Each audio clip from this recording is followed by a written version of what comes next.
It was the death of a physiotherapist at the Social Security Hospital in Lahore that rang alarm bells regarding the H1N1 virus in Lahore. 38-year-old Dr. Iftikhar died the same day he tested positive for the virus. But doctors say the virus, if detected in its initial stages, can easily be cured, and complications such as respiratory failure can be prevented. If 100 patients are infected with the H1N1, only 7% will go into the complications. 93 were just like other normal flu. Nobody can estimate or judge whether this patient जो normal seasonal influenza है, उसे differentiate करना बड़ा मुश्किल बात है. Following Iftikhar's death, 2 more members of the hospital staff tested positive for the virus, but timely treatment of the infection prevented any ill effects.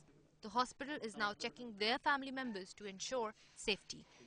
ये हमारी एक स्टाफ नर्स है, उसकी कॉन्टैक्ट हैं ये, वो पॉजिटिव आई है, उसको हमने दाखिल कर लिया और इनको हम देख रहे हैं कि इनमें किसी में कोई सिम्टम नहीं है बेसिकली, लेकिन even then we are giving prophylaxis treatment हम इनको स्टार्ट कर रहे हैं.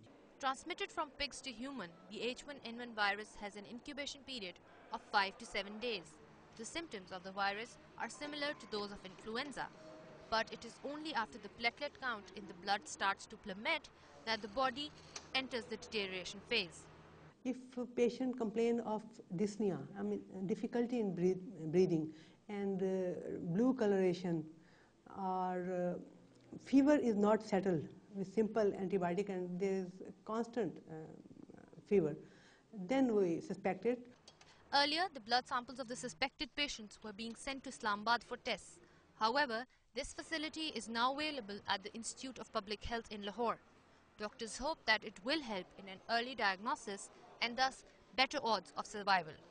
Experts fear that the number of people infected with the swine flu H1N1 virus may be actually much higher than those reported. And by the time the vaccine for the virus arrives, that is by the end of January 2010, this number is likely to increase. And while the doctors advise isolation of the patients and washing hands as the main precautionary measures, use of nasal masks such as these is also highly effective. Sana Saif, DawnNews, Lahore.